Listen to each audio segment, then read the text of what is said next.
All right, welcome everybody to the HisViewZ Podcast. This is episode 2, and I am joined by the beautiful Amanda Nitza. Amanda Nitza. I didn't want to say it the wrong way. My apologies. We had a quick but awesome shoot. Amanda, you're a natural in front of the camera. How long have you been modeling for? 20 years. 20 years? Yeah. And how old are you? I'll be 35 next month. You 35? Yo, you look like you're 21. Yeah. That's awesome. 35 next month. That's awesome. Yeah. So tell us a little bit about, like, what do you do in Raleigh? Like, I see you promote, you do a little bit of bottle service, some modeling and stuff like that. Yeah. I mean, a couple years ago, I was hosting more in the clubs, like as a model. But now I've kind of like shifted gears and I'm working as a bottle girl most of the time. So a lot of the like Latin clubs, hip-hop clubs, do bottle service, night parties, day parties. How long have you been in Raleigh? Too long. Too long? Yeah, I would say too long. Probably like 9 years, something like that. So you would say that you have a lot of like side hustles? A lot of side hustles. To make it up there? For sure.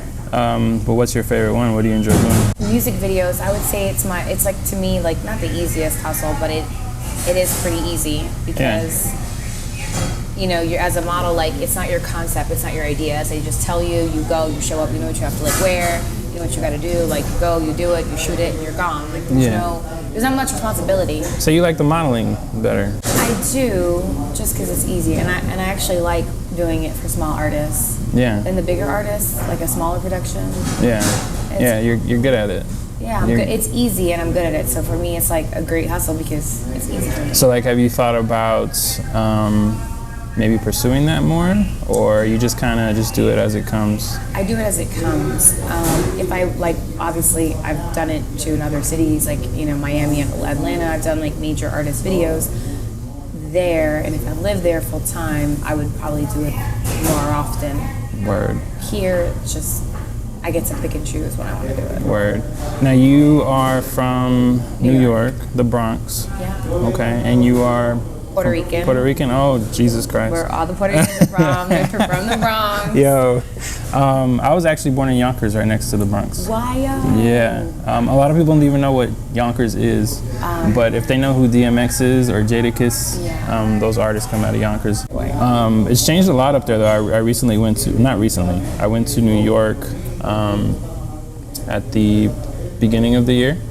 No, excuse me, my bad. Beginning of 2020. And I went to like Brooklyn, I went to Dykeman, and all those places, and it's Harlem. They've all changed. Like it's a little bit more like bougie now. Yeah, they've been like gentrifying, Harlem and everything. Yeah, it's interesting what they're doing up there, especially after the pandemic. There's a lot of people migrating away from New York. And I've actually met quite a few people recently that have moved here. It's kind of weird what's going on with the whole pandemic. How did you do during the pandemic? Well, I was the first one to get sick back in March. How sick? I was sick. I mean, it had me down for 3.5 weeks. Damn. But that was back when, everyone, they told you couldn't take anything, you couldn't take Tylenol, couldn't take ibuprofen. They were so unsure of what would make it worse. Mm-hmm. At the time, my day job I was working for a hospital, so we naturally went to working from home remotely, but I was sick, so that kind of put me back, but then I just kind of worked from home, really. Yeah. It drove me crazy. How was that?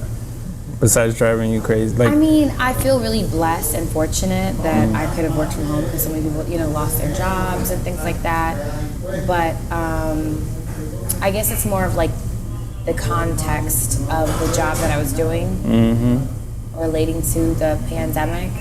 That was like a downer. Yeah. Do you feel like it triggered a lot of people's mental health awareness? Yes and no. I would say the health awareness, no, because to this day, I'm realizing that these people had an entire year to live a better lifestyle, eat cleaner, get healthy, it didn't help that, you know, the gyms were shut down for so long. I was completely against that. Yeah. I'm like, you're telling me that diabetic people are high risk to getting sick, but yet you don't want them to work out. Make it make sense. It doesn't. What about the mental health aspect though? Like, do you feel like, I noticed that a lot of people I knew, especially people close to me, dealt with a lot of like depression, anxiety. For sure. Well, you know, even just from working in the bar right now, I mean, there's a liquor shortage. You can't, like, you go to liquor store. There's been a liquor shortage the whole pandemic. Around the holidays, couldn't get Hennessy. It was a shortage of Hennessy. There's a shortage of whiskey. There's still a shortage of Hennessy. And it just tells you that people, they're drinking more. Like, they're taking more pills. Like, they're dealing with, or they're trying to deal with. So the shortage has to do with more intake. It doesn't have to do with we can't get more. I think intake is up. That's my theory, is that intake is up. Wow. You know, some people are saying that they can't bottle, like back in December, they were saying that Hennessy can't bottle it quick enough. That's why it led me to believe that intake is up. I think, I never even thought about it like that. I thought maybe it was because they just couldn't get it to us quick enough because of the pandemic, but that actually makes sense. I mean, the machines and stuff, all that's like assembly line. Like, it's not like it takes a bunch of workers to bottle and label. Like, that's done by machines. Right. You don't need anybody there to do that. Did you notice an increase? I think March was when I started to take off because the curfews were over. So bars were back, curfews were down. Did you notice a lot of people like drinking more often? Oh yeah, for sure. Interesting. And even when the bars weren't open, I think people were buying and drink, because if you notice, one thing that didn't shut down ever was ABC stores. Strip clubs and ABC stores never shut down the entire pandemic, and neither did Walmart. You know, curfew, they were allowed to be open the whole time. Strip clubs, ABC stores, and I'm assuming, I don't know if that's just the tax but they never shut down. I think people drank at home, people had house parties, like, that was a coping mechanism. There was just so much going on last year. Okay, so like I was dealing with like family death, and then the pandemic hit, and then with the pandemic hitting, financial stress, and then with the financial stress came, you know, the depression and anxiety. Like, how am I going to get all this shit paid? Like, it just one thing after another. I remember back in March 2020, I had a lot of just different freelance jobs lined up. And when everything closed, within 2 days, I lost 15 grand worth of work within 2 days. And it just kept going downhill from there. And during the year, I think it just triggered, like, I love to eat, so I started stress eating. And I was stress eating bad. And I wasn't exercising, I wasn't doing, it was just eating and eating. I mean, for a while, you couldn't really do anything. No. They were telling people to stay home. Yeah. But what I found interesting was a lot of people, especially some people close to me, you know, they started seeing therapists and whatnot. And I asked someone who works in the medical field about, like, what's going on with the mental health stuff. And they were saying, like, that there's a shortage of therapists and psychiatrists, that some people have to wait weeks, months just to see one. So you've never been here to Bocao? No. What do you think of it? I think it's a really dope vibe. Yeah. I like the decor. And it's empty right now. You got to come when it's lit. I know, I got to come when it's lit. I'm like, you got to come when it's lit. Everything. Yeah, Thursday through Sunday, man. These guys stay lit. Shout out to them. Thank you guys for letting us be here. But yeah, you gotta come back. So what are the spots to hit in Raleigh? There you go. Promotion plug. Obviously, you know, the Dominican club I work at, Semáforo. Oh, damn. Yeah. You know, Mojito Lounge is really... I've heard of Mojito Lounge. Mm-hmm. A really nice bar that has really nice decor is called Wonderland. Okay. It's downtown also. They have really good drinks. So Raleigh's up and coming. Yeah. I didn't know that. How would you compare Raleigh to Charlotte? Much smaller. It's kind of close, but I feel like it's a little bit more affordable. Not just, but even like for parking. Like, I've noticed, like, if I come out to Charlotte, you know, you got to park somewhere. I mean, you're getting charged. In Raleigh, like, parking's free on weekends and after 7. And I love it.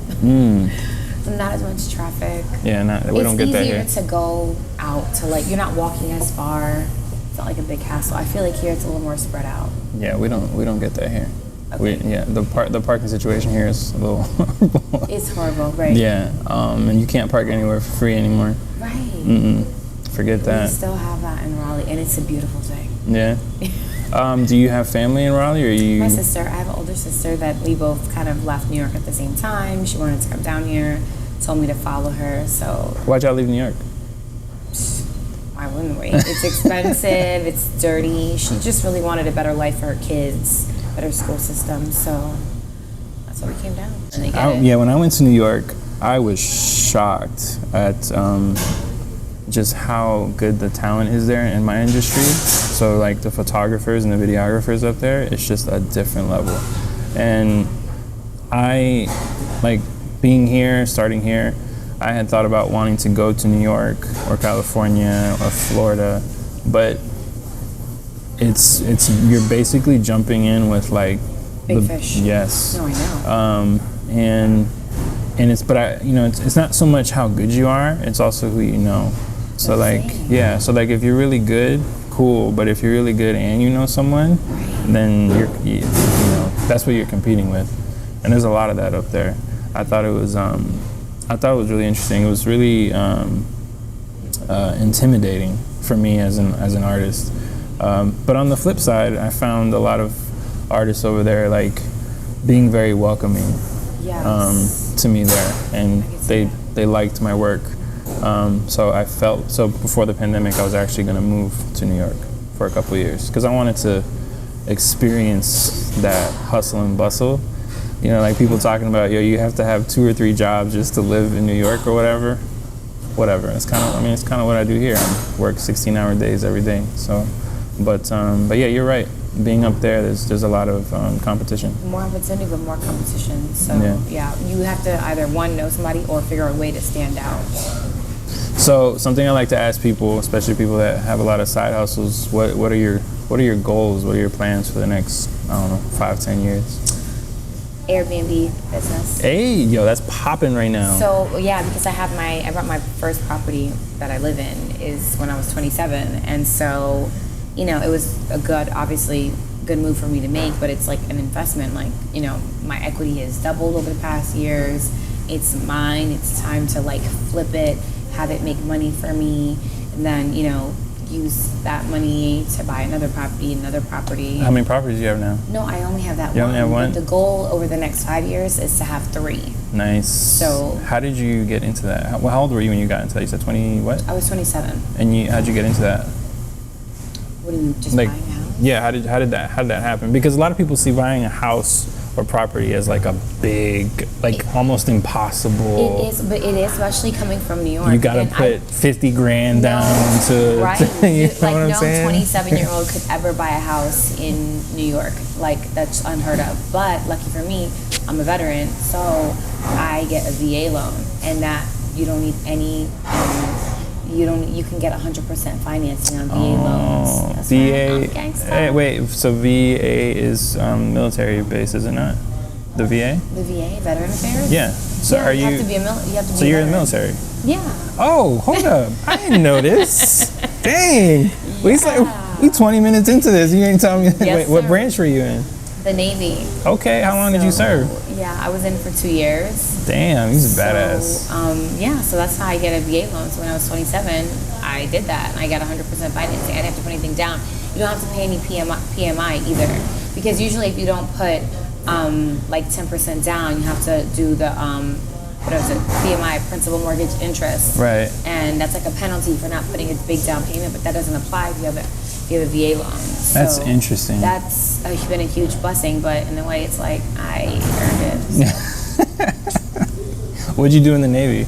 I went to school for radar and surveillance and navigation. What is that?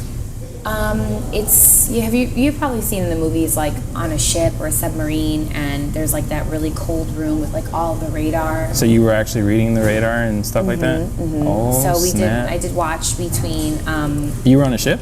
Yeah. Oh, dope. No, I mean, some people don't I know, on yeah, the some people- coast. I don't know. I was on a ship, an amphibious ship. Look, the closest I'm getting to the military is Call of Duty on a Saturday night, okay? Yeah, So real life, though. Real life, yeah. No, I was on a ship, an amphibious ship, so we carried marine equipment, their cargo, brought them overseas.